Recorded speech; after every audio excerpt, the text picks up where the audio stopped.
इस हफ्ते अगर आपने टीवी न्यूज चैनल खोली हो या किसी नेता की रैली का भाषण सुना हो तो एक नया शब्द आपकी स्क्रीन पर बार बार तैरता हुआ दिखा होगा, दिमागी नक्सल। जी हाँ, अर्बन नक्सल, टुकड़े टुकड़े गैंग और आस्तीन के सांप के बाद पेशे भारतीय राजनीति का नया हॉटवर्ड दिमागी नक्सल। हाल ही में चुनावी रैली से लेकर बड़े बड़े सम्मेलनों में देश के प्रधानमंत्री ने चेतावनी दी है कि अब देश को जंगल में बंदूक लेकर घूमने वाले नक्सलियों से उतना खतरा नहीं है जितना शहर में बैठकर कलम और कीबोर्ड से सोच विचार करने वाले दिमागी नक्सलियों से है। अब सवाल यह उठता है कि यह दिमागी नक्सल आखिर कौन सी नई प्रजाति है? क्या यह वो लोग हैं जो बंदूक से नहीं बल्कि लॉजिक से हमला करते हैं? क्या यह वो लोग हैं जो सरकार से महंगाई, बेरोजगारी या गिरते हुए रुपए पर सवाल पूछने की हिम्मत करते हैं? या फिर यह सिर्फ एक और नया नैरेटिव है जिससे असली मुद्दे से ध्यान भटकाकर एक नया काल्पनिक दुश्मन खड़ा किया जा सके? आज के इस एपिसोड में हम गहराई से समझेंगे कि यह दिमागी नक्सल का नया टारगेट कौन है, इस शब्द के पीछे की क्रोनोलॉजी क्या है और क्यों हर चुनाव से ठीक पहले देश के लोकतंत्र को बचाने के नाम पर सोचे समझे वाले लोगों को कटघरे में खड़ा कर दिया जाता है। हमारी कहानी शुरू होती है उस नैरेटिव की विकास यात्रा से जो पिछले एक दशक से हमारे देश में बड़े चाव से पकाया जा रहा है। याद कीजिए 2014 से 2019 का दौर। उस वक्त अगर आप सरकार की किसी नीति से असहमत होते थे तो आपको सीधे पैकेज बनाकर बॉर्डर पर भेजने की सलाह दी जाती थी। और फिर आया 2019 का दौर जब थोड़ा अपग्रेड हुआ और नया लेबल मार्केट में उतर गया, टुकड़े टुकड़े गैंग। उसके बाद 2021 और 2022 में इस नैरेटिव को थोड़ा इंटेलेक्चुअल लुक दिया गया। वो नाम रखा गया अर्बन नक्सल, यानी वो नक्सली जो जंगल में नहीं रहते बल्कि यूनिवर्सिटी में पढ़ाते हैं, कोर्ट में वकालत करते हैं या मीडिया में बैठकर रिपोर्ट करते हैं। और अब 2036 में इस नैरेटिव का सबसे लेटेस्ट सॉफ्टवेयर अपडेट लॉन्च हुआ है, दिमागी नक्सल। अरे एडिटर, जरा स्क्रीन पर हमारे देश की गोदी मीडिया के न्यूज ट्रैकर दिखाओ तो देखिए कैसे शाम 5 बजे ही प्राइम टाइम पर एंकर अपनी छाती पीट पीट कर चिल्लाने लगते हैं। कौन है देश का छुपा असली नक्सल? क्या दिमागी नक्सल देश के अंदर से खोखला कर रहा है? वाह भाई वाह, क्या क्रिएटिविटी है। मतलब अगर देश में भूखमरी इंडेक्स नीचे गिर रहा है तो डेटा पर बात मत करो, डेटा मांगने वालों को दिमागी नक्सल घोषित कर दो। अगर युवा रोजगार के लिए सड़कों पर लाठियां खा रहे हैं तो भर्तियों के घोटाले पर बात मत करो। सवाल पूछने वाले छात्रों को दिमागी नक्सल बता दो। ऑब्जेक्टिवली देखा जाए तो यह पूरा खेल ही माइंड गेम है। असली नक्सलवाद क्या है? छत्तीसगढ़ या झारखंड में जंगलों में हिंसा फैलाने, सुरक्षा बलों पर हमला करना, जो कि एक गंभीर नेशनल सिक्योरिटी थ्रेट है और उसके खिलाफ सख्त कार्रवाई होनी ही चाहिए।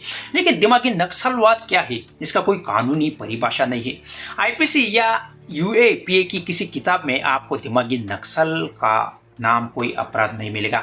यह सिर्फ एक पॉलिटिकल टूल है जिसका इस्तेमाल किसी भी आलोचक, पत्रकार, छात्र या विपक्षी नेता की आवाज दबाने के लिए किया जाता है। सवाल यह आता है कि अचानक इस वक्त इस नए शब्द की जरूरत क्यों पड़ी? क्या देश में महंगाई अचानक खत्म हो गई है? क्या लद्दाख की सीमाओं पर सब कुछ एकदम ऑल ओके हो गया है? फिर जैसे ही देश के सामने असली रिपोर्ट आती है, चाहे वो गिरती हुई अर्थव्यवस्था की हो, पेपर लीक की हो या फिर कारपोरेट घोटाले की, तुरंत एक नया नैरेटिव फैब्रिकेट कर दिया जाता है ताकि जनता सवाल पूछने पर भूल जाए, वो सोचने लगे अरे बाप रे, देश तो अंदर से खतरे में है। पहले दिमागी नक्सलों से निपट लेते हैं, विकास का क्या, वो तो बाद में भी होता रहेगा। अरे एडिटर, जरा हमारे गृह मंत्री जी का भाषण भी निकालो। जब उनसे पूछा गया कि देश में इतने बड़े बड़े मुद्दे हैं तो वो कहते हैं कि हम देश से वैचारिक नक्सलवाद का खात्मा कर देंगे। अरे भाई, विचार का जवाब विचार से दिया जाता है। यह लेबल लगाकर जेल में डालकर अगर कोई प्रोफेसर अपनी क्लास में संविधान के अधिकारों पर बात करता है तो क्या वो नक्सली बन गया? अगर कोई पत्रकार सरकार के दावों की फैक्ट चेकिंग कर रहा है तो क्या वो देशद्रोही हो गया? अगर ऐसा ही चलता रहा तो कल को कोई नागरिक ये पूछ ले कि साहब हमारे इलाके की सड़कें क्यों टूट गई, तो जवाब मिलेगा चुप रहो दिमागी नक्सल, सरकार ने सड़क मांगते हो, तुम्हें देश की तरक्की बर्दाश्त नहीं हो रही। हमारे देश में एक बहुत पुरानी कहावत है, चोर की दाढ़ी में तिनका। लेकिन यहाँ तो हालत ऐसी है कि जो तिनका दिखाया उसी को चोर घोषित कर दिया जाता है। अब जरा इस पूरे नैरेटिव के अंतर्राष्ट्रीय और रणनीतिक पहलू को भी समझ लेते हैं। एक तरफ दुनिया के बड़े बड़े लोकतांत्रिक देश अपनी इकोनॉमी, एआई टेक्नोलॉजी और स्पेस रिसर्च पर ध्यान लगा रहे हैं, दूसरी तरफ हमारे देश में रोज नए नए आंतरिक दुश्मन इर्जाद किए जा रहे हैं। जब अंतर्राष्ट्रीय मंचों पर भारत के प्रेस फ्रीडम इंडेक्स या डेमोक्रेसी इंडेक्स की रैंकिंग गिरती है, तो हमारे विदेश मंत्रालय का एक ही रटा रटाया काम होता है, उन रिपोर्ट्स को बायस बोल देना या सीधे खारिज कर देना। अरे कभी तो अपने फेलियर्स को मानने का बूता रखो, लेकिन नहीं, जयशंकर जी या हमारे प्रवक्ता टीवी पर आकर कह देंगे कि ये विदेशी ताकतों की साजिश है, तो भारत के दिमागी नक्सलों के साथ मिलकर देश को बदनाम कर रही है। मतलब पूरी दुनिया हमारे खिलाफ साजिश कर रही है और हम हाथ में हाथ बैठकर सिर्फ नए लेबल बांट रहे। सोचिए, किसी भी जीवंत लोकतंत्र की असली ताकत क्या होती है?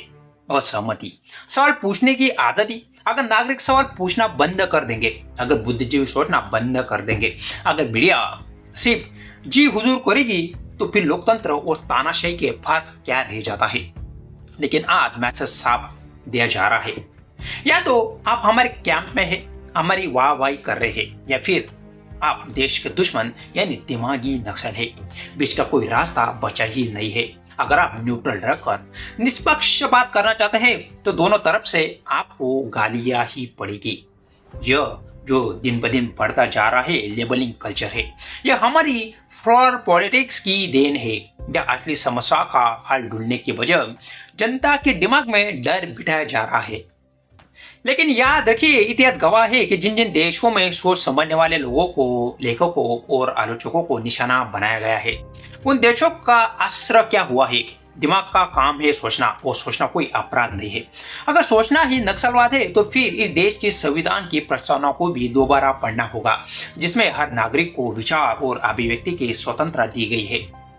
आप कमेंट करके बताइए कि आपकी नजर में दिमागी नक्सल कौन है, सवाल पूछने वाला नागरिक या सवाल से भागने वाली राजनीति। मोर एपिसोड्स के लिए अगले एपिसोड देखिए। तब तक जय हिंद, जय भारत।